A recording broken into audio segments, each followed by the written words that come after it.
Hi friends, welcome back to Divya's kitchen. അപ്പോൾ ഇന്ന് ഞാൻ വന്നിട്ടുള്ളത് ഞായറാഴ്ചത്തെ വീഡിയോ ആയിട്ടാണ്. അപ്പോൾ ഇന്നത്തെ വീഡിയോ കണ്ടിട്ട് എന്നും പറയുമ്പോൾ തന്നെ കൂട്ടുകാർ സപ്പോർട്ട് ചെയ്യണം കേട്ടോ. അപ്പോൾ വീഡിയോ കാണാൻ തുടങ്ങുമ്പോൾ തന്നെ ഒന്ന് ലൈക്ക് ചെയ്തിട്ട് കൂടി കാണാൻ ശ്രമിക്കണേ. അപ്പോൾ ഇന്നലത്തെ വീഡിയോയിൽ ഞാൻ പറഞ്ഞിരുന്നല്ലോ, ഞായറാഴ്ച കുറച്ച് വൈകി നീക്കാൻ വേണ്ടിയിട്ടാണ്, തലേ ദിവസം കുറേ കാര്യങ്ങൾ ചെയ്തു വെച്ചു എന്ന് പറഞ്ഞല്ലോ.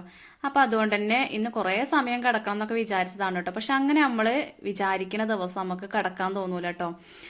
എന്താ പറയുക, പണികളൊക്കെ തോനുള്ള ദിവസം തന്നെയാണ് നമുക്കൊരു മടിയും കിടക്കാനും ഒക്കെ തോന്നലുള്ളത്. ഇതിപ്പോൾ എല്ലേതും ഒരുക്കി വെച്ചതല്ലേ, വലിയ പണികളൊന്നും ഇപ്പം ഇല്ല എന്ന് പറഞ്ഞില്ലേ. ചെറുതായിട്ടൊന്ന് വെച്ചുണ്ടാക്കാൻ തന്നെയുള്ളൂ, ഒരുപാടൊന്നും ഉണ്ടാക്കാനല്ല. ഒന്നാമത് നമ്മളെ വീട്ടിൽ എല്ലാവരും ഇല്ലല്ലോ, അതിൻ്റെ ഒരു കുറവുണ്ട് കേട്ടോ. എല്ലാവരും ഉണ്ടെങ്കിലുള്ളൂ നമുക്ക് എല്ലാ പണികളും എടുക്കാനും അതുപോലെ തിന്നാനാണെങ്കിലും ഉണ്ടാക്കാനാണെങ്കിലും ഒക്കെ ഒരു ഇൻട്രസ്റ്റ് ഉണ്ടാവും. എല്ലാവരും വേണം കേട്ടോ. ഒരാളാണെങ്കിലും രണ്ടാളാണെങ്കിലും അതുപോലെ ഇല്ലാതെ ആയിട്ടുണ്ടെങ്കിൽ എന്താ പറയുക, ഒരു 10 ആളില്ലാത്ത പോലെയാണ് വീട്ടിൽ. ഇപ്പോൾ രാവിലെ ഞാൻ നീച്ച് വന്നപ്പോഴേ ഒരു അനക്കമല്ല കേട്ടോ. മറ്റേതെന്ന് പറഞ്ഞാൽ എല്ലാവരും അപ്പുറത്തും ഇപ്പുറത്തൊക്കെ കിടക്കണുണ്ടാവും. പിന്നെ ഓരോരുത്തരായിട്ട് അങ്ങനെ നീച്ച് വരും. അപ്പോഴൊക്കെ നമുക്കൊരു സന്തോഷമല്ലേ അല്ലേ.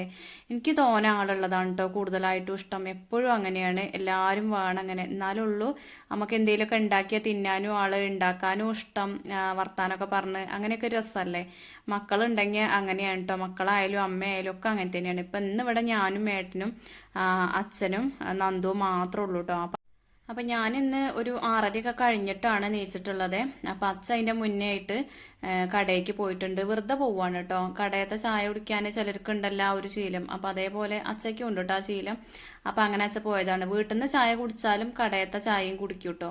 അങ്ങനെ ഒരു ശീലമുണ്ട്. അപ്പം ഇന്ന് എന്തായാലും രാവിലെ പോയ ഒരു സമയത്ത് ഞാൻ നീച്ചിട്ടില്ല. അപ്പം അങ്ങനെ ചായ കിട്ടിയില്ല വിചാരിച്ചിട്ട് പരാതിയൊന്നുമില്ല കേട്ടോ. എന്നൊന്നുമില്ലല്ലോ, എന്തെങ്കിലുമൊക്കെ അല്ലേ.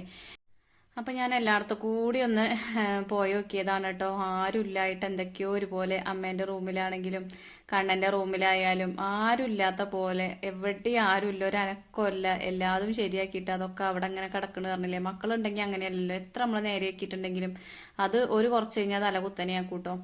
അപ്പോൾ എന്തായാലും ഞാൻ ചായക്കൊക്കെ വെള്ളം വെച്ചിട്ടുണ്ട്. പിന്നെ ഇതാക്കണേ, നമുക്കിന്ന് റവയാണ്, ഇന്നലെ ഞാൻ പറഞ്ഞില്ല. അപ്പോൾ റവയൊക്കെ അവിടെ ഉണ്ട് കേട്ടോ. അപ്പോൾ അതൊക്കെ ഒന്ന് വറുത്തെടുക്കണം. അപ്പോൾ തീയൊക്കെ കത്തിച്ച് ചീനച്ചട്ടി അടുപ്പത്ത് വെച്ച് കൊടുത്തിട്ടുണ്ട്. അപ്പോൾ ഞാൻ പുറത്തേക്കൊന്ന് ഇറങ്ങി നോക്കിയതാണ്. അപ്പോൾ ഇന്നലെ ചെറുതായിട്ടൊന്ന് മഴ ചാറിയിട്ടുണ്ട് കേട്ടോ. അപ്പം ഇന്നലെ വൈകുന്നേരം അടിച്ചോരിയ മുറ്റാണത്. അപ്പം ഇന്നിക്ക് എന്തായാലും ആവില്ല മുറ്റടിച്ചു വരാൻ. വൈകുന്നേരം തന്നെ ഞാൻ അടിക്കുള്ളൂ, അവിടെ കിടക്കട്ടെ വിചാരിച്ചു. അപ്പം നമ്മൾ ഈ ഇല കൊഴിയണതിനനുസരിച്ച് അടിച്ചു വരാൻ നിന്നിട്ടുണ്ടെങ്കിൽ ശരിയാവില്ല കേട്ടോ. ഇനിയിപ്പോൾ അങ്ങനെ തന്നെയാണ്. ഈ ഇല കൊഴിഞ്ഞ് പുതിയ ഇല വരുന്നത് വരെ കുറേ എന്താ പറയുക ഘട്ടങ്ങളുണ്ട്. ഇപ്പം ഈ ഒരു ഉണങ്ങിയ ഇല ചാടും, പിന്നെ അത് കഴിഞ്ഞാൽ തളിര് വരുമല്ലോ, അപ്പം അതിൻ്റെ പൂവ് ചാടും, പിന്നെ ആ തളിരില ഒന്ന് വാടിച്ചാടും. അങ്ങനെ കുറേ ഘട്ടങ്ങളുണ്ട് റബ്ബറിൻ്റെ ഇലയ്ക്ക്. അപ്പോൾ അതൊക്കെ കഴിയുമ്പോഴത്തേനും ഒരു സമയമാവും കേട്ടോ. അപ്പം ഇനി അതിനനുസരിച്ചൊന്നും നിൽക്കണില്ല. നമ്മൾ ചെയ്യേണ്ടത് ഒരു നേരം ചെയ്യാൻ, ആ 2 നേരമൊന്നും കഴിയൂല. അപ്പോൾ പാൽ ചായ ഇപ്പം ഞാൻ പറഞ്ഞല്ലേ, കുറച്ച് ദിവസമായിട്ട് ഏട്ടൻ മാത്രമാണ് കുടിക്കലുള്ളത് കേട്ടോ. അപ്പം ഞാനും ചായ നിർത്തിയിട്ടുണ്ട്, കണ്ണനും നിർത്തിയിട്ടുണ്ട്, അനിമോള് പിന്നെ പൊതുവേ എപ്പോഴെങ്കിലും ഓരോ തോന്നലാണ്. അപ്പം ആ 200 പാല് വാങ്ങിയിട്ടുണ്ടെങ്കിൽ അതിൽ കുറച്ച് വെള്ളവും കൂട്ടിയിട്ടാണ് ചായ ഉണ്ടാക്കലുള്ളത് കേട്ടോ. അപ്പം അത് കുറച്ച് ഞാൻ വൈകുന്നേരത്തേക്ക് എടുത്തേക്കും. 4 മണി അല്ല, വൈകുന്നേരം പണി കയറിയിട്ട് വരുമ്പോൾ ഒരുക്കം അങ്ങനെ ചായ കൊടുക്കണേ, പാൽ ചായ കൊടുക്കണമെങ്കിൽ നല്ല ഇഷ്ടമാണ്. അപ്പോൾ ഇതാക്കണേ, നമ്മളെ റവപ്പുമാവിക്കുള്ള സംഭവങ്ങളൊക്കെ തലേ ദിവസം തന്നെ ഞാൻ അരിഞ്ഞ് വെച്ചിട്ടുണ്ട് കേട്ടോ. ക്യാരറ്റും ഉള്ളി ഇഞ്ചി പച്ചമുളക് അതൊക്കെ ശരിയാക്കി വെച്ചിട്ടുണ്ട്. അപ്പോൾ അതിങ്ങനെ ഉണ്ടാക്കാൻ വേണ്ടി നിന്നപ്പോഴാണ്, അപ്പോൾ അതിൻ്റെ ഇടയ്ക്ക് ഞാൻ റവയൊന്ന് വറുത്തെടുത്തു. വറുത്ത റവ എന്നൊക്കെ പറഞ്ഞ് വാങ്ങിയതാണ്. പക്ഷെ അങ്ങനെ റവയും കൊണ്ട് ഉണ്ടാക്കിയാൽ ഒരു ടേസ്റ്റ് ഇല്ല കേട്ടോ. നമ്മൾ ഒന്നുകൂടി വറുക്കുകയാണെങ്കിൽ അതൊരു പ്രത്യേക ടേസ്റ്റ് തന്നെയാണ്. അപ്പോഴാണ് എനിക്ക് തോന്നിയത് ഒന്ന് വെറൈറ്റി ആക്കി ഉണ്ടാക്കി നോക്കാം. ഞാൻ ഏതോ ഒരു ചാനലിൽ കണ്ടിട്ടുണ്ട്, എനിക്ക് തോന്നുന്നു ഈസി കുക്കിങ്ങിലാണ് തേങ്ങാപ്പാൽ ചേർത്തിട്ട് റവപ്പുമാവ് ഉണ്ടാക്കണം കേട്ടോ. അപ്പോൾ അതിൽ നല്ലോണം കുഴഞ്ഞിരിക്കും, നല്ല ടേസ്റ്റ് ആണെന്നൊക്കെ പറയണ കേട്ടോ. അപ്പോൾ കുറേ ദിവസമായി ഇങ്ങനെ വിചാരിക്കുന്നത്. അപ്പോൾ ആ ഒരു സമയത്ത് എന്തെങ്കിലുമൊക്കെ തട്ടുമുട്ടായിട്ട് അങ്ങനെ പോകലാണ്. അപ്പോൾ ഇന്ന് എന്തായാലും അതുപോലെ ഒന്ന് ഉണ്ടാക്കി നോക്കാൻ വിചാരിച്ചിട്ട് ചെറിയൊരു മുറി നാളികേരം എടുത്തിട്ട് ഒന്ന് അരച്ചെടുത്തിട്ടുണ്ട് കേട്ടോ. വെള്ളവും കൂട്ടിയിട്ട്, ഇന്ന തേങ്ങാപ്പാൽ എടുക്കൽ ഇങ്ങനെയാണ് കേട്ടോ. അപ്പോൾ കുറച്ച് തോനെ വെള്ളം കൂട്ടിയിട്ട് നന്നായിട്ടുണ്ട് അരച്ചെടുത്തിട്ടുണ്ട്. അതിൻ്റെ ഇടയ്ക്ക് ചീനച്ചട്ടിയിൽ വെളിച്ചെണ്ണ ഒഴിച്ചു കൊടുത്ത് കടുകൊക്കെ പൊട്ടിക്കുന്നുണ്ട്. പിന്നെ കടുക് പൊട്ടി വന്നപ്പോൾ നമ്മൾ അരിഞ്ഞു വെച്ചിരിക്കുന്ന ഇഞ്ചി പച്ചമുളക് സവോള ക്യാരറ്റ് അതൊക്കെ ഇട്ട് കൊടുത്തിട്ടുണ്ട് കേട്ടോ. അപ്പോൾ ഇവിടെ ക്യാരറ്റ് കണ്ടിട്ടുണ്ടെങ്കിൽ നന്ദുവിന് ഭയങ്കര പ്രശ്നമാണ് കേട്ടോ. ഞാനത് തിന്നൂല എന്ന് പറയും. പക്ഷെ പച്ച ക്യാരറ്റ് ആണെങ്കിൽ നല്ലോണം തിന്നും ചെയ്യും. പക്ഷെ എങ്ങനെയെങ്കിലുമൊക്കെ ഞാനത് തീറ്റിക്കലുണ്ട്, നല്ല സാധനമല്ലേ. അപ്പം ഞാനിതാ ഈ ഒരു തേങ്ങാപ്പാലൊന്ന് പിഴിഞ്ഞെടുക്കുകയാണ് കേട്ടോ. അപ്പോൾ അതാകണ ആ ഒരു നാളികേരം അരച്ചത് നമ്മൾ ഈ അരിപ്പല്ലേ അതിലേക്കാണ്ട് ഒഴിച്ച് കൊടുക്കുകയാണ് കേട്ടോ. അപ്പോൾ വെള്ളത്തോട് കൂടി തന്നെയാണ് ഞാൻ അരച്ചെടുത്തിട്ടുള്ളത്. എന്നിട്ട് ഇതേപോലെ പിഴിഞ്ഞെടുക്കും. അപ്പോൾ ഞാൻ പല വീഡിയോസിലും കാണിച്ചിട്ടുണ്ട്. എന്നാലും അവിടെ ഇവിടെയൊക്കെ കൂട്ടുകാർ പുതിയ ആൾക്കാരൊക്കെ ചോദിക്കലുണ്ട് കേട്ടോ, എങ്ങനെയാണ് തേങ്ങാപ്പാൽ എടുക്കൽ എന്നുള്ളത്. ഞാൻ എപ്പോഴായാലും ഇങ്ങനെ തന്നെയാണ് ചെയ്യലുള്ളത്. പായസത്തിക്കാണെങ്കിലും ഒക്കെ അങ്ങനെ തന്നെയാണ് കേട്ടോ ചെയ്യുക. മറ്റ് നമ്മൾ തുണിയിലൊക്കെ ഇട്ട് പിഴിയുമ്പോൾ അത് വലിയൊരു പണിയായിട്ടാണ് എനിക്ക് തോന്നുന്നത്. തേങ്ങാപ്പാൽ എടുക്കുക എന്ന് പറയുമ്പോൾ ഭയങ്കര ഒരു പണിയായിട്ട് തോന്നും. പക്ഷെ ഇങ്ങനെ ചെയ്യുകയാണെങ്കിൽ അതൊരു പണിയായിട്ട് തോന്നൂല. പിന്നെ ആ പിഴിഞ്ഞ ചണ്ടിക്ക് വീണ്ടും കുറച്ചുകൂടി വെള്ളം ഒഴിക്കും. എന്നിട്ട് അടിച്ചെടുക്കണമെങ്കിൽ ഒന്നുകൂടി അടിച്ചെടുക്കാം കേട്ടോ. ഞാൻ ജസ്റ്റ് എന്തായാലും അതൊന്ന് കൈയിട്ട് എന്താ പറയുക കുഴച്ചിട്ട് വീണ്ടും അതിലൊന്ന് അരിച്ചെടുക്കും കേട്ടോ. അങ്ങനെയാണ് ചെയ്യലുള്ളത്. അപ്പോൾ ഇതാക്കണം നമ്മളെ ഉള്ളിയൊക്കെ വാടി വന്നിട്ടുണ്ട്. അപ്പോൾ അതിലേക്ക് നമ്മൾ എടുത്തു വെച്ച തേങ്ങാപ്പാലില്ലേ, നല്ല കട്ടിയില്ല പാല് വേണമെന്ന് അങ്ങനത്തെ ഇതൊന്നുമില്ല കേട്ടോ, നിർബന്ധമൊന്നുമില്ല. അതിലേക്ക് ഞാൻ ഒഴിച്ച് കൊടുത്തിട്ടുണ്ട്. പിന്നെ എത്രയാണോ നമുക്ക് എന്താ പറയുക വെള്ളം സാധാരണ നമ്മൾ ഒഴിച്ച് കൊടുക്കൽ അത്രയും വേണം കേട്ടോ തേങ്ങാപ്പാൽ ഒഴിച്ച് കൊടുക്കാൻ. അപ്പോൾ വെറും പാലല്ല, അതിൽ കുറച്ച് വെള്ളം നന്നായിട്ട് കൂട്ടിയിട്ട് ഒഴിച്ച് കൊടുത്താൽ മതി. പിന്നെ അതിലേക്ക് കുറച്ച് മഞ്ഞൾപ്പൊടി ഇട്ട് കൊടുത്തിട്ടുണ്ട്, ആവശ്യത്തിന് ഉപ്പും കൂടി ചേർത്തിട്ടുണ്ട്. അപ്പോൾ അതാ നന്നായി തിളച്ച് വന്നിട്ടുണ്ട്. ഞാൻ ആദ്യമായിട്ട് ഉണ്ടാക്കുക, അല്ലെങ്കിൽ ഭയങ്കര ടെൻഷൻ ഉണ്ടായിരുന്നു കേട്ടോ, എന്താവുന്നൊന്നും അറിയില്ലായിരുന്നു. ഇതെങ്ങാനും കേട് വരുമോ എന്നൊക്കെ വിചാരിച്ചിരുന്നു കേട്ടോ. അപ്പോൾ അതിലിങ്ങനെ കണ്ടിട്ടുമുണ്ട്. അപ്പോൾ എന്തായാലും ഇപ്പോൾ ഒരു നന്നാവാതെ നമുക്ക് കാണിച്ചു തരൂലല്ലോ അല്ലേ, എന്തൊരു കാര്യമാണെങ്കിലും നന്നാവാതെ കാണിച്ചു തരൂലല്ലോ എന്ന് അതും ഞാൻ വിചാരിച്ചു. അപ്പോൾ എന്തായാലും ഉണ്ടാക്കി നോക്കിയപ്പോൾ അടിപൊളിയാണ് കേട്ടോ. അപ്പോൾ ആദ്യം ഒന്നും ഇങ്ങനെ ഇതേപോലെ ഒരിത്തിരി വെള്ളം ഏറിയിട്ടുണ്ട് എന്ന് എനിക്കൊരു തോന്നൽ. പക്ഷേ എങ്കിൽ വെന്ത് വന്നപ്പോൾ കുഴപ്പമൊന്നുമില്ല കേട്ടോ. അപ്പോൾ ഒന്ന് തട്ടി പൊത്തി വെച്ച് ഒന്ന് അടച്ച് വെച്ച് ഒന്ന് ആവി കയറ്റിയെടുത്തു കേട്ടോ. കുറച്ച് സമയം ചെറിയ തീയിലിട്ടിട്ട് പിന്നെ ഇതേപോലെ നമ്മൾ ആക്കി എടുക്കുകയാണെങ്കിൽ നല്ല പൊടി പൊടിയായിട്ട് കിട്ടും കേട്ടോ. മറ്റേ നമ്മൾ ഒന്നായിട്ട് ഇളക്കുമ്പോൾ ആകെ കൂടെ ഒരു കട്ട കുത്തിയ പോലെയോ. അപ്പോൾ ഇതേപോലെ ഇങ്ങനെ ചെയ്തിട്ട് ചെറു തീയിൽ വെച്ചിട്ട് അതിൻ്റെ ആ വെള്ളമൊക്കെ ഒന്ന് വറ്റിച്ചെടുത്താൽ മതി. അപ്പോൾ നല്ലോണം ചട്ടുകം വെച്ചിട്ട് കട്ടകളൊക്കെ ഒന്ന് ഉടച്ചെടുക്കുന്നുണ്ട് കേട്ടോ. അപ്പോൾ നല്ല കുഴഞ്ഞ ഉപ്പുമാവാണ്.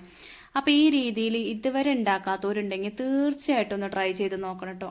അത്രയ്ക്ക് ടേസ്റ്റ് ആയിരുന്നിരുത്. എന്താ വെച്ചാൽ ഞാൻ നന്ദുവിന് കൊടുത്തപ്പോഴാണ് ഞാൻ എൻ്റെ വായയ്ക്ക് വെച്ചത് കേട്ടോ. അതിൻ്റെ മുന്നേ തന്നെ ടേസ്റ്റ് ചെയ്ത് നോക്കിയിട്ടില്ല സത്യത്തിൽ. അപ്പോൾ ഭയങ്കര ടേസ്റ്റ്. അത് കഴിഞ്ഞ് അച്ഛ വന്നിട്ട് ചായ കുടിച്ചപ്പോഴാണ് പറഞ്ഞത്, ഉപ്പുമാവ് നല്ല രസമുണ്ടല്ലോ, നല്ല ടേസ്റ്റ് ഉണ്ട്, നല്ലൊരു മയമൊക്കെ ഉണ്ട് എന്നൊക്കെ പറഞ്ഞു കേട്ടോ. അപ്പോൾ എല്ലാവരും ഇതേപോലെ ഇത് ഉണ്ടാക്കി നോക്കണം, വെറുതെ പറയല്ല കേട്ടോ, നല്ല ടേസ്റ്റ് ഉണ്ട്. അപ്പം ഞാൻ ഇങ്ങനെ ചിന്തിക്കുകയാണ്, പശുവും പാൽ ഒഴിച്ചിട്ട് ഇതേപോലെ ഉണ്ടാക്കാൻ പറ്റുമോ എന്നുള്ളത്. അതിങ്ങനെ എന്താണെന്നറിയില്ല, എപ്പോഴെങ്കിലും ഒന്ന് ട്രൈ ചെയ്ത് നോക്കണം എന്തായാലും. അപ്പോൾ ഇന്ന് ധൃതിയൊന്നും ഇല്ലാത്തൊരു ദിവസം ആവുകൊണ്ടാണ് കേട്ടോ ഒക്കെ സാവകാശം ഇങ്ങനെ ചെയ്യണത്. അപ്പോൾ അതാ ഉപ്പുമാവൊക്കെ ഞാനവിടെ വാങ്ങി വെച്ചിട്ടുണ്ട്. ഇനി തണുക്കുമ്പോൾ ഒന്നും കൂടി ഇങ്ങോട്ട് എന്താ പറയുക പൊടി പൊടിയായി കിട്ടും കേട്ടോ. ഇങ്ങനെ പൊടി പൊടി ആയതാണ് ഏട്ടന് ഭയങ്കര ഇഷ്ടം. നല്ല മയവും വേണം, അതിനൊരു എന്താ പറയുക കട്ടയാവാതിരിക്കണം, അങ്ങനത്തെ ഉപ്പുമാവാണ് ഇഷ്ടം. എപ്പോഴും പറയും അമ്പലത്തെ ഉപ്പുമാവ് എന്നുള്ളത്.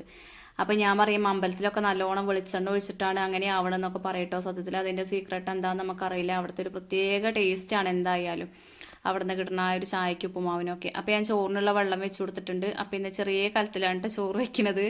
അച്ചയ്ക്കും നന്ദുവിനും എനിക്കും മാത്രമല്ലേ. ഏട്ടനാണെങ്കിൽ ഇപ്പം ഇന്ന് എന്താ പറയുക പണി തീരുന്ന ദിവസം സൈറ്റിൽ നിന്ന് ഫുഡ് കൊടുക്കൂട്ടോല്. എന്തെങ്കിലും ഫുഡുകൾ നെയ്ച്ചോറോ ബിരിയാണി അങ്ങനെയൊക്കെ ആയിട്ട് കിട്ടലുണ്ട് തീരുന്ന ദിവസം. അല്ലാത്ത ദിവസമൊക്കെ നമ്മൾ ചോറ് കൊണ്ടുപോകലാണ്. അപ്പോൾ ഇന്ന് അവർക്ക് ചോറ് കൊണ്ടുപോകേണ്ട ആ ഒരു പണിയില്ല എന്ന് പറഞ്ഞില്ലേ. അപ്പോൾ എന്തായാലും ചോറിനുള്ള വെള്ളം വെച്ച് കൊടുത്തു. കുറച്ച് പാത്രങ്ങളൊക്കെ കഴുകിയെടുക്കാണ്ട്, അപ്പോൾ അതൊക്കെ ഒന്ന് കഴുകിയെടുക്കുകയാണ് കേട്ടോ. അപ്പോൾ ഞാനിങ്ങനെ പാത്രം കഴുകിയപ്പോൾ ഇങ്ങനെ ചിന്തിക്കായിരുന്നു, കണ്ണുണ്ടെങ്കിലേ നീച്ച് വന്ന എൻ്റെ കുട്ടി ആദ്യം എന്താ അമ്മ ചായക്ക് കടി എന്നൊക്കെ ചോദിച്ചിട്ട് ഓനാണ് ഇവിടെ ആദ്യം നീക്കലുള്ളത് കേട്ടോ. അനുട്ടിയൊന്നും നീക്കൂല, അനുട്ടിയും നന്ദുവും നീക്കൂല. കുട്ടികളെ കാര്യത്തിലാട്ടോ പറയണത്, ഓനാണ് ആദ്യം നീക്കുക. നന്ദുവിനെ ആണെങ്കിലും അനുമോളൊക്കെ ആണെങ്കിലും വിളിക്കണം. നന്ദുവിനെ ഇനിയിപ്പോൾ വിളിച്ചിട്ടില്ലെങ്കിലും ഓൻ്റെ ഉറക്ക് കഴിയുമ്പോൾ നീച്ചാൽ മതി. പക്ഷെ അനുട്ടി അങ്ങനെയല്ലല്ലോ, കുറച്ച് വലിയ കുട്ടിയായില്ലേ. അപ്പോൾ ഓള് അങ്ങനെ നീക്കാൻ കുറച്ച് മടിച്ചു തന്നെയാണ് കേട്ടോ. ഉറക്കത്തിൻ്റെ ഒരു ഭ്രാന്തത്തിയാണ് എന്ന് പറയാം. അപ്പോൾ ഇങ്ങനെ ഇല്ലാത്ത ആ ഒരു ഇടങ്ങേറ് കേട്ടോ, എന്തൊക്കെയോ പോലെയൊക്കെ ആകെ ഒരു തപ്പിപ്പിടുത്തം. അപ്പോൾ എന്തുണ്ടാക്കിയാലും നമുക്കൊരു ഇടങ്ങേറാണെന്ന്, ഇപ്പോൾ തിന്നാൻ ആരും ഇല്ലല്ലോ എന്നുള്ളത് തോന്നും. പക്ഷെ അത് ഏട്ടനോട് പറഞ്ഞിട്ടുണ്ടെങ്കിൽ ഏട്ടൻ പറയും പോയോലൊക്കെ ഇങ്ങോട്ട് വരൂലേ, ഓല് വരാത്ത പോക്കൊന്നല്ലല്ലോ പോയിട്ടുള്ളത് എന്ന് ചോദിക്കട്ടെ എന്നോട്. അത് ശരി തന്നെയാണ്, പക്ഷെ അയച്ചിട്ട് നമ്മൾ തിന്നാതിരിക്കാൻ പറ്റുമോ എന്നൊക്കെ അങ്ങനെയൊക്കെ ചോദിക്കട്ടെ എന്നോട്. ഞാൻ പറയും അത് കൊണ്ടരണ്ട എന്നൊക്കെ പറയും കേട്ടോ. അപ്പോൾ മീൻ വാങ്ങാന്ന് പറഞ്ഞാലും മീൻ വാങ്ങണ്ട, ഓല് വരട്ടിയാണ്. പിന്നെ ഓല് വരുവോളം നമുക്ക് തിന്നൊന്നും വേണ്ടി വയ്ക്കും. അത് അങ്ങനെയൊക്കെ എല്ലായിടത്തും ചോദിക്കലുണ്ടോ, ഇവിടെ അങ്ങനെയൊക്കെ ചോദിക്കലുണ്ട് കേട്ടോ. ഏട്ടന് പിന്നെ അങ്ങനത്തെ പ്രശ്നമൊന്നുമില്ല. ഒരു വരൂലേ, പിന്നെ ഒരുക്കൊക്കെ വാങ്ങി കൊടുക്കണതല്ലേ, അങ്ങനെ ഒരു ചിന്താഗതിക്കാരനാണ്. അപ്പോൾ എന്തുണ്ടാക്കിയാലും ഓൽക്ക് എടുത്ത് വയ്ക്കാൻ പറ്റുന്ന സാധനമാണെങ്കിൽ വരാത്തവർക്ക് ഞാൻ എടുത്ത് വയ്ക്കലുണ്ട് കേട്ടോ. ഇവിടെ അല്ലാത്തവർക്ക് ഞാൻ എടുത്ത് വെക്കലുണ്ട് എന്തായാലും പറ്റണതാണെങ്കിൽ. അപ്പോൾ ഉപ്പുമാവ് ഉണ്ടാക്കിയപ്പോൾ ഞാൻ വിചാരിക്കും എൻ്റെ കുട്ടികൾ വന്നിട്ട് ഉണ്ടാക്കി കൊടുക്കാമല്ലോ. അപ്പോൾ അത് ഉണ്ടാക്കി കൊടുക്കണം എന്തായാലും. ചിക്കനോ അങ്ങനെ എന്തെങ്കിലും കാര്യങ്ങളൊക്കെ ആണെങ്കിൽ എടുത്ത് വെക്കും കേട്ടോ. അതൊക്കെയല്ലേ ഇപ്പോൾ ഒരു എന്തെങ്കിലുമൊക്കെ വാങ്ങണ സംഭവം എന്ന് പറഞ്ഞാൽ അതൊക്കെയല്ലേ. അപ്പോൾ എന്തായാലും ചോറിനുള്ള അരിയൊക്കെ ഇട്ട് കൊടുത്തിട്ടുണ്ട്. ഞാൻ വേവുള്ള അരി തന്നെയാണ് ഇട്ടത്. അപ്പോൾ ഏട്ടനുള്ള ഉപ്പുമാവും ചായയൊക്കെ എടുക്കുകയാണ്. അപ്പോൾ ഏട്ടന് ഏകദേശം പോകാനായി തുടങ്ങിയിട്ടുണ്ട്, പല്ലേക്കലൊക്കെ കഴിഞ്ഞിട്ടുണ്ട്. അപ്പോൾ എൻ്റെ മാക്സികൾ കണ്ടിട്ടേ കുറേ കൂട്ടുകാർ ചോദിക്കുന്നുണ്ട് എവിടെ നിന്നാണ് മാക്സി തുണിയൊക്കെ എടുക്കലുള്ളത് എന്ന്. അപ്പം ഞാൻ എപ്പോഴും റെഡിമെയ്ഡ് ഇടൂല കേട്ടോ. റെഡിമെയ്ഡ് ഇടണ എനിക്ക് പണ്ടേ ഇഷ്ടമല്ല. തുണി എടുത്തിട്ട് അടുപ്പിക്കലാണ്.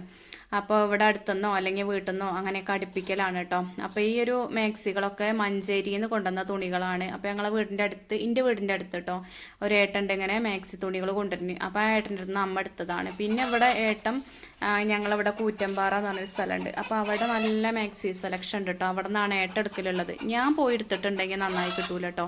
അമ്മയോ ഏട്ടനോ വേണം എനിക്ക് മാക്സി എടുത്ത് തരാൻ, എന്നാലുള്ളൂ രസമുള്ളത് കിട്ടുക.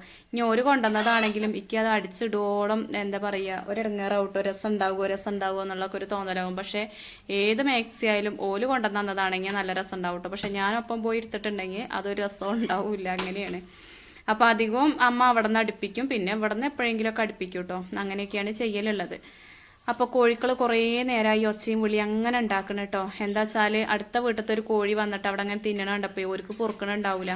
പിന്നെ ഓലൊക്കെ ഒപ്പം നടക്കണതല്ലേ, അപ്പോൾ ഓലപ്പം നടക്കാൻ ഒരു പൂതി ഉണ്ടാവും. പക്ഷെ ഞാനാണെങ്കിൽ 8 മണി കഴിയാതെ ഒരു വിധം കൊണ്ട് കോഴിക്കളെ വിടലില്ല കേട്ടോ. ഇവിടെ ഭയങ്കര പട്ടിശല്യമുണ്ട്. പട്ടികൾ വന്നിട്ട് വലിയ വലിയ കോഴികളെയൊക്കെ പിടിച്ചുകൊണ്ട് പോവാണ്.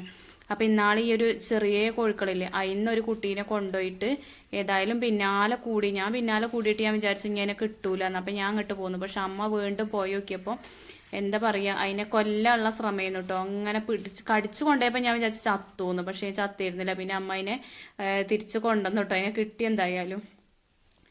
പിന്നെ ഇതാക്കണ തലേ ദിവസം ചെറുപയർ മുളപ്പിക്കാൻ വെച്ചിരുന്നേ. അപ്പോൾ ഈ ചെറുപയർ എങ്ങനെയാണ് മുളപ്പിക്കണേന്ന് ചോദിച്ചാൽ, രാവിലെ നമ്മൾ വെള്ളത്തിലിട്ടിട്ട് പിറ്റേന്നേക്കാണെങ്കിൽ കേട്ടോ, പിറ്റേന്ന് രാവിലേക്കാണെങ്കിൽ രാവിലെ വെള്ളത്തിലിട്ട്, തലേ ദിവസം രാവിലെ വെള്ളത്തിലിട്ട് വൈകുന്നേരം കിടക്കുമ്പോൾ ഊറ്റി വയ്ക്കുക. ഈ ഓട്ടപാത്രത്തേക്കാണ്ട് ഊറ്റി വെച്ചാൽ മതി. എന്നിട്ട് അത് അടച്ച് വെച്ചിട്ടുണ്ടെങ്കിൽ നല്ലോണം മുള വരും കേട്ടോ. അങ്ങനെയാണ് ഞാൻ ചെറുപയർ മുളപ്പിക്കലുള്ളത്. അപ്പോൾ ഇവിടെ നന്ദുവിന് ഭയങ്കര ഇഷ്ടമാണ് കേട്ടോ ചെറുപയർ മുളപ്പിച്ചത് ഉപ്പേരി വെക്കുകയാണെങ്കിൽ നല്ല ഇഷ്ടമാണ്.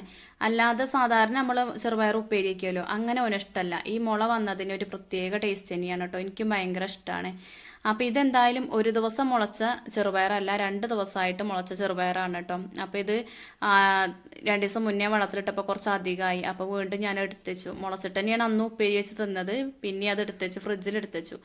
അപ്പോൾ അത് ഇതാക്കണേ നല്ലോണം വീണ്ടും ഒന്ന് മുളച്ച് വന്നിട്ടുണ്ട് കേട്ടോ. പിന്നെ അതിലേക്ക് ഒന്നും കൂടി ഞാനൊന്ന് കഴുകിയെടുത്തു കേട്ടോ. പിന്നെ അതിലേക്ക് ഇതാക്കണേ വലിയ എന്താ പറയുക, നല്ല എരിവുള്ള ഒരു മുളകുണ്ടല്ലോ, അതുണ്ട് കേട്ടോ. അവിടെ ശരിക്കും ഒന്നൊക്കെ ഇട്ടാൽ മതി, 2 ഇട്ടാൽ കയറുമെന്ന് പറഞ്ഞില്ലേ. എന്നാലും ഞാനത് 2 കീറിയിട്ട് കൊടുത്തിട്ടുണ്ട്. എടുക്കുമ്പോൾ നമുക്ക് ഒരു ഇത് തോന്നൂല, ഒന്നൊക്കെ ഇട്ടാൽ അപ്പോൾ എന്താന്ന് തോന്നും. അപ്പോൾ അതിലേക്ക് കുറച്ച് ഉപ്പും വെള്ളമൊക്കെ ഒഴിച്ചിട്ട് അങ്ങനെ അടുപ്പത്ത് വെച്ചിട്ടുണ്ട് കേട്ടോ. അപ്പോൾ ഈ ഒരു മുളകാണ് ഞാൻ പല വീഡിയോയിലും കാണിച്ചു തന്നിട്ടുണ്ട്. ഇവിടെ ഉണ്ട് അതിൻ്റെ 2 മരം, 2-3 മരം ഉണ്ട്. പിന്നെ അടുത്ത വീട്ടിൽ നിന്നും അങ്ങനെ തരലുണ്ട്. പിന്നെ തലേ ദിവസത്തെ കുറച്ച് മീനുണ്ട്. ഇതന്നെയാണ് ഉച്ചക്കത്തെ കറി എന്ന് പറയാനുള്ളത് കേട്ടോ. ഇനിയിപ്പോൾ വേറെ കറികളൊന്നും ഉണ്ടാക്കണില്ല. ഉച്ചയ്ക്ക് ഞാനും അച്ഛനും നന്ദുവും മാത്രമല്ലേ. പിന്നെ വൈകുന്നേരത്തേക്ക് ഏട്ടൻ എന്തെങ്കിലും കൊണ്ടി ഉണ്ടാവും കേട്ടോ. പിന്നെ ഉച്ച കഴിഞ്ഞാൽ അച്ഛൻ ചേച്ചീൻ്റെ വീട്ടിലേക്ക് പോവും. അവിടെ കല്യാണമായിട്ടാണല്ലോ അമ്മയും പിന്നെ കണ്ണനും അനുമോളൊക്കെ തലേ ദിവസം പോയത്, 2 ദിവസം മുന്നേ തന്നെ പോയത്. അപ്പോൾ ചേച്ചീൻ്റെ എന്താ പറയുക, ചേച്ചി അറിയണ നാത്തൂനാണ് കേട്ടോ. അപ്പോൾ ഓരോ കുട്ടിയച്ചേൻ്റെ മകൻ്റെ കല്യാണമാണ്. അപ്പോൾ തൊട്ട വീടാണ്. അപ്പോൾ അങ്ങോട്ടാണ് ഒരു 2 ദിവസം മുന്നേ തന്നെ പോയത്. അപ്പം എന്നാൽ കുട്ടിയൊക്കെ അവിടെ 2 ദിവസം നിൽക്കലും ആയല്ലോ. അപ്പോൾ അച്ഛനും ഒന്ന് ഉച്ച കഴിഞ്ഞിട്ട് പോകണമെന്ന് പറയുന്നുണ്ട്. പിന്നെ ഞാനും നന്ദു ഏട്ടനും ഒറ്റയ്ക്കേ ഉണ്ടാവുള്ളൂ കേട്ടോ. അപ്പോൾ ഇതാ ചെറുപയറൊക്കെ നല്ലോണം വേവിച്ചെടുത്തിട്ടുണ്ട്. അപ്പോൾ ഒരുപാട് ഇങ്ങനെ വെന്ത് കുഴഞ്ഞിട്ടില്ലേ, ആ ഒരു രൂപത്തിലാക്കിയിട്ടില്ല കേട്ടോ. പിന്നെ അതൊന്ന് ഉള്ളിയിട്ട് വറുത്തു. അതന്നെയാണ് ചെറുപയർ ഉപ്പേരി. പിന്നെ അതാ ഞങ്ങൾ ചായയൊക്കെ കുടിച്ച്, തുടയ്ക്കാനൊന്നും ഇല്ലല്ലോ, ഇന്നലെ തലേദിവസം ചെയ്ത് വെച്ചാലേ. അപ്പം അച്ഛനും ഇവിടെ അല്ല കേട്ടോ. അച്ഛൻ കടയിൽ നിന്ന് വന്നിട്ട് പിന്നെയും ചായ കുടിച്ചിട്ട് വീണ്ടും ഒന്ന് കടയ്ക്ക് പോകും കേട്ടോ. 2 പ്രാവശ്യം പോകും, 2-3 പ്രാവശ്യം പോകും ഒരു ദിവസം. വെറുതെ പോവുക, പേപ്പർ വായിച്ചിരിക്കാനും വർത്താനം പറഞ്ഞിരിക്കാനൊക്കെ. അപ്പോൾ ഇവിടെ ഇരുന്നിട്ട് ഇപ്പോൾ എന്താ വെച്ചാൽ അങ്ങനെ പോവുകയാണ്. അപ്പം ഞാൻ വാതിലൊക്കെ പൂട്ടി ഞങ്ങൾ തറവാട്ടിക്ക് ഒന്ന് പോയിട്ടോ. അപ്പോൾ തറവാട്ടിക്ക് പോയി കുറച്ച് നേരമൊക്കെ അവിടെ വർത്താനം പറഞ്ഞിരുന്നു. പിന്നെ തിരിച്ച് വന്ന് അത് കഴിഞ്ഞ് കുറച്ച് കഴിഞ്ഞപ്പോൾ ഇതാകണേ കുട്ടിയച്ചിയും ചിറമ്മയും വന്നിട്ടുണ്ട് കേട്ടോ. അച്ഛൻ്റെ അനിയനും ഭാര്യയാണ്. അപ്പോൾ ഇവരെ വീട്ടിൽ പോയപ്പോൾ ഞാൻ ഏതോ ഒരു വീഡിയോയിൽ കാണിച്ച് തന്നിട്ടുണ്ട്. അപ്പോൾ കുട്ടിയച്ചിയും ചിറമ്മയും വന്നു, ഓരോട് അങ്ങനെ വർത്താനമൊക്കെ പറഞ്ഞിരുന്നു. അപ്പോൾ കുട്ടിയച്ച അവിടെ അമ്പലമൊക്കെ നടത്തുന്ന ആളാണ് കേട്ടോ. അവിടെ അമ്പലമൊക്കെ ഉണ്ട്, ഞങ്ങൾ തറവാട്ടമ്പലം അവിടെയാണ്. അപ്പോൾ എന്താ പറയുക, നോലുമ്പാണ്. അപ്പോൾ പ്രത്യേകിച്ചൊന്നും തിന്നും കുടിക്കൊന്നുമില്ല. ഏതായാലും വെള്ളം കൊണ്ടു കൊടുത്തു, പഴവും കൊണ്ടു കൊടുത്തു, അതൊക്കെ തിന്നു കേട്ടോ. പിന്നെ ചെറിയമ്മയൊക്കെ ആയിട്ട് കുറച്ച് നേരം വർത്താനം പറഞ്ഞു. അപ്പോൾ ചെറിയമ്മ കാര്യമായിട്ട് അമ്മേനെ കാണാൻ വന്നതാണ്. ചിറമ്മയ്ക്ക് അമ്മ ഇവിടെ എല്ലായിട്ട് ഭയങ്കര സങ്കടം കേട്ടോ. ഏടത്തിനെ കണ്ടില്ലല്ലോ കണ്ടില്ലല്ലോ എന്നിങ്ങനെ പറയുന്നു. പിന്നെ കുറച്ച് സമയം കഴിഞ്ഞപ്പോൾ ഒരു പോയി. അപ്പോൾ ഇന്നത്തെ വീഡിയോ എന്ന് പറയാൻ ഇത്രയൊക്കെ തന്നെയുള്ളൂ. വീഡിയോ എല്ലാ കൂട്ടുകാർക്കും ഇഷ്ടപ്പെട്ടെന്ന് വിചാരിക്കുന്നു. വീഡിയോ ഇഷ്ടപ്പെട്ടു എങ്കിൽ ലൈക്ക് ചെയ്യുക, ഷെയർ ചെയ്യുക, കമന്റ് ചെയ്യുക. സബ്സ്ക്രൈബ് ചെയ്യാത്ത കൂട്ടുകാർ ഒന്ന് സബ്സ്ക്രൈബ് ചെയ്ത് സപ്പോർട്ട് ചെയ്യണേ. അപ്പോൾ ഇതുവരെ എൻ്റെ വീഡിയോ കണ്ടുകൊണ്ടിരുന്ന എൻ്റെ എല്ലാ കൂട്ടുകാർക്കും ഒരുപാട് നന്ദി.